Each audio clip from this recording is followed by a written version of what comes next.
naubos na yung lure ko, kaya hindi na ako nag-fishing.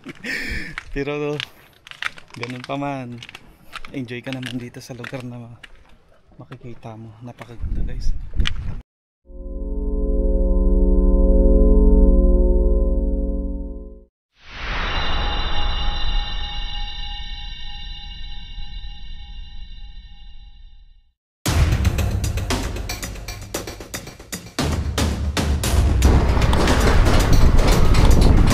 May kasabihan nga tayo na huwag kang maging dayuhan sa sarili nating bayan. Pero madalas na kahit malapit na sa atin, hindi pa rin natin marating. Dito sa El Nido, Palawan, napakaraming pasyalan na pwede nating puntahan. Maging sa kabundukan o sa mga tourist island destination na sikat dito sa atin.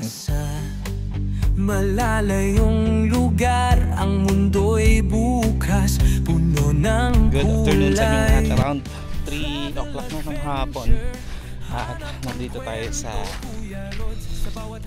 Las Cabañas Beach, no? Ayan, kita niyo yan, diba? Yan yung pinaguyutan. So punta tayo doon. Kung mapapansin, itong sarapan natin, ito yung Dipoldat Island. Actually mainland din to kasi connecting siya, oh. Low tide ngayon kaya makakapaglakad kayo dito sa shoreline. Yung itaas niyan, yun, zipline yun, punta doon sa kabila. So dito tayo on the spot. Subukan natin dito kung makakahuli tayo dito guys. Punta tayo, may pupunta rin pala mga tao doon. Doon din tayo mag fishing. First time kong fishing dyan eh. Kaya not sure kung may mahuhuli tayo. Pero try pa rin natin, di ba? At least malapit lang ito dito sa bahay, sa Orange Pearl.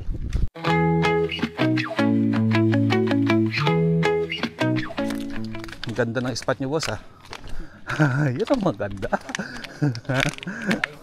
Pahinga, oo. Ako nga punta doon eh. Subukan ko mag-fishing. Tingnan nyo naman, napakabanayad ng tubig ko. Napakaganda. Tapos nakikita nyo itong namumuti na to. Kasi siguro mga isang linggong matindi rin yung init ngayong buwan na to. Kaya itong mga puti na yan, mga lumot yan na natuyo na. And ayan, dito subukan natin mag-fishing. At saka ang kagandahan dito guys, ayun yung araw, oh. Hindi mainit dito. Kaya hindi ka maiinitan. So try natin dito.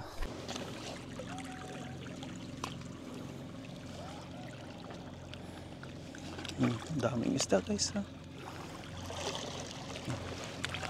Ayan, napakaganda.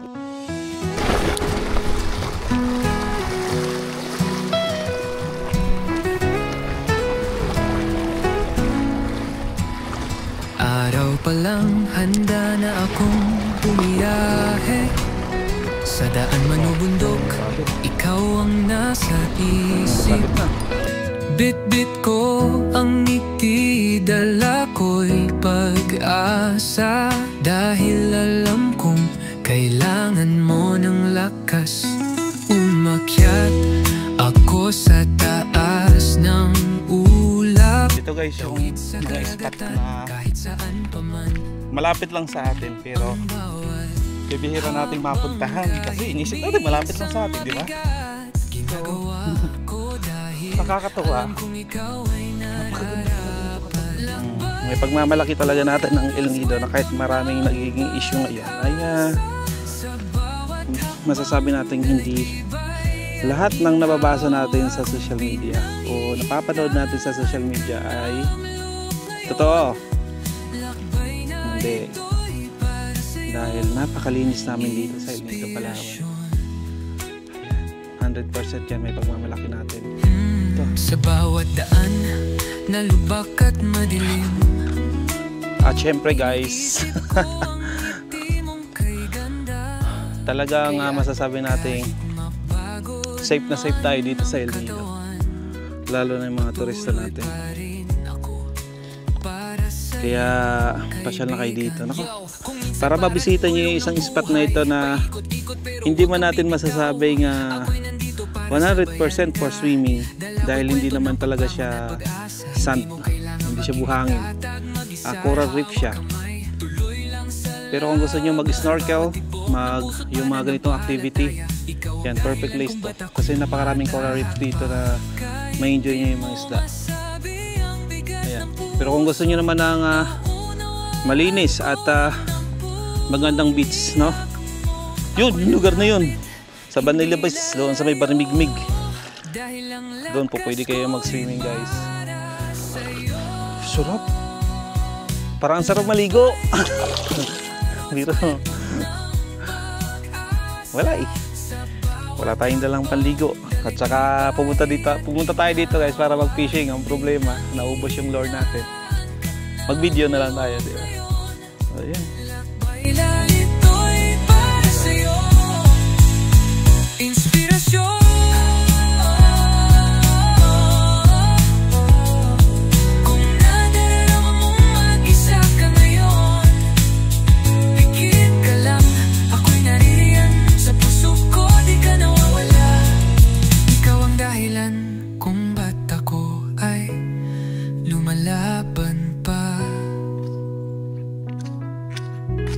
Kaya kung napapagod ka, huwag mong kalimutan na may isang tulad ko na patuloy na lumalakad para sa'yo.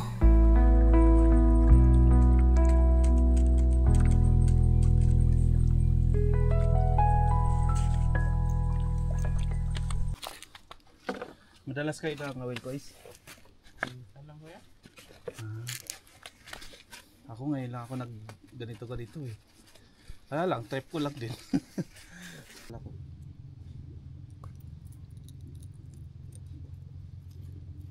Subok tayo.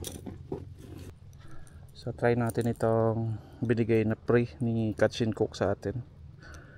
Itong tinatawag niyang bisugo na 8 grams. Ayan. So try natin dito sa spot na to.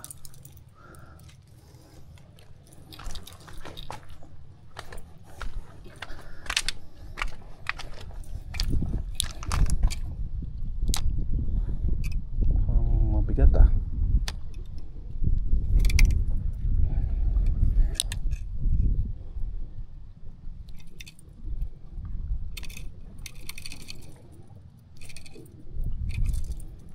Ayun.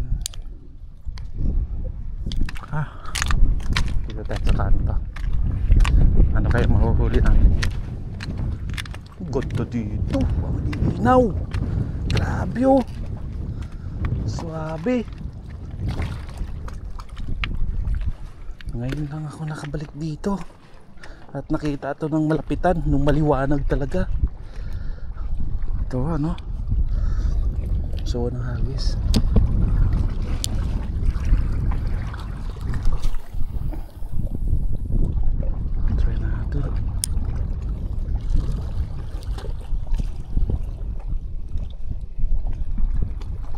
Maliwanag ang dagat. Ito pala, kailangan mong tumalon dito bago ka makarating dito sa kabilang ano pa to.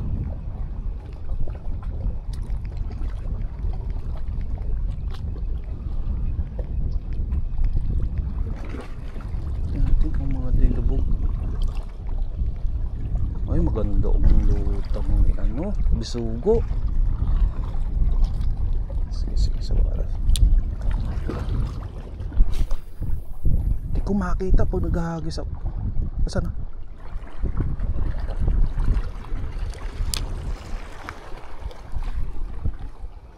Ang linaw dito, guys. Magpahapon tayo dito.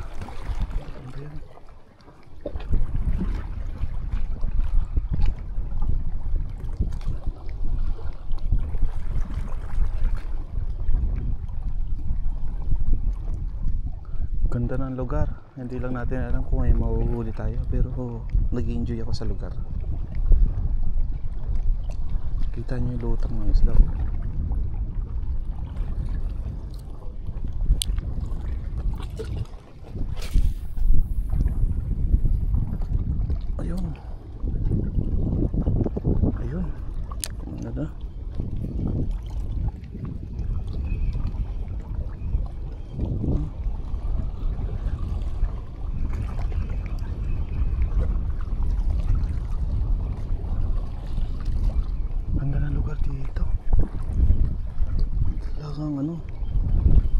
magpipishing ka, may enjoy mo yung area. Nakakatawa.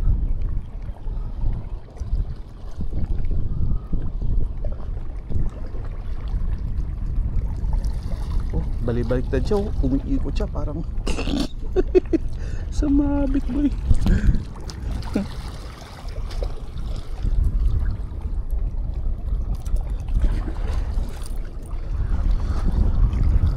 Ay naku, sobrang ganda dito guys. Sobrang ganda dito.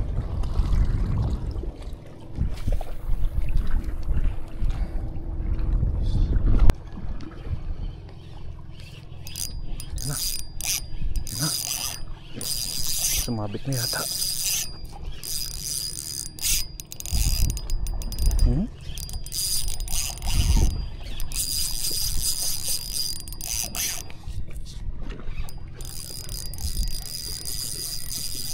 Pag sumabit, nangyari.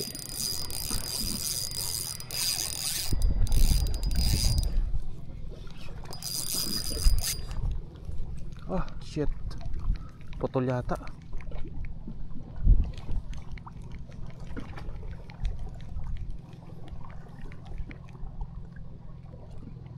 Putol ba? Putol guys.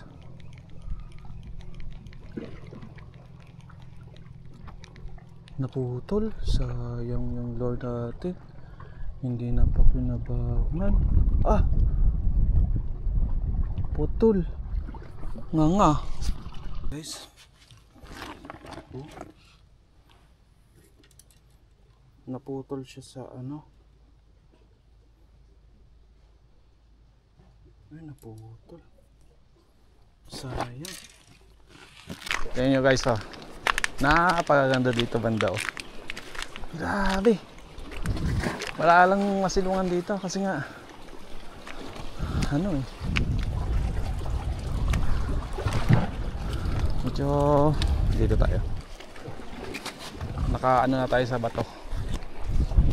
Hindi tayo nakakuble dito sa init na araw. Pero tingnan pa rin natin dito guys. Itong lure ko na to medyo mabigat na ito siya. 10 grams to eh. 10 grams to siya na ano, metal ang jigging to eh. So try pa rin natin.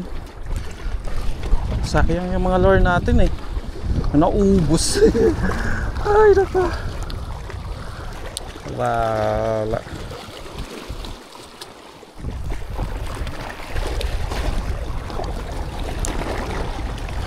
Bastos.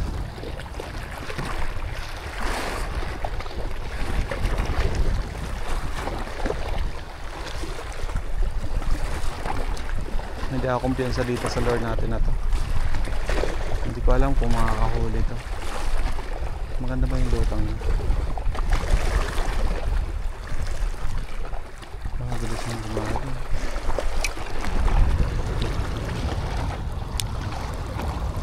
Ito siya magulog-gumalaw na rin siya.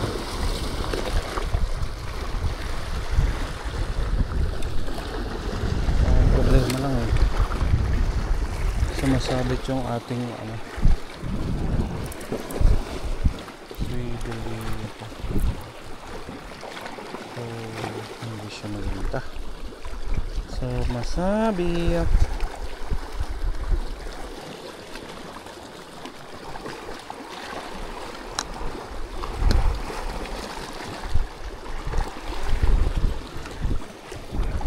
Ganda naman experience kasi itong ginagawa natin.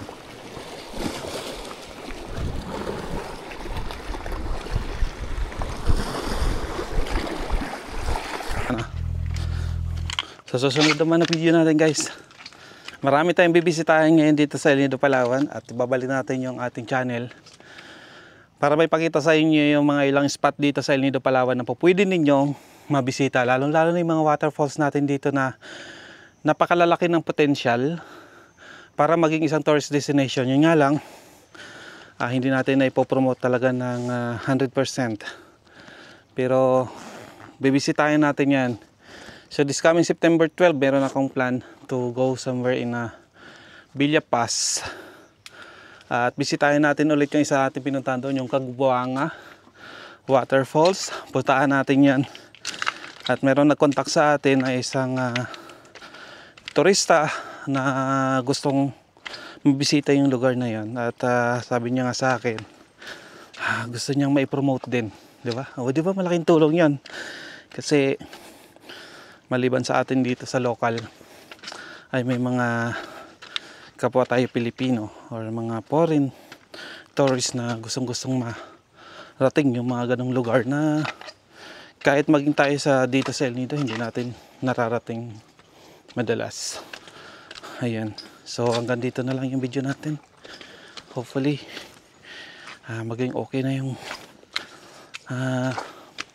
panahon sa mga susunod na araw. So enjoy guys. Thank you for watching. Bye bye.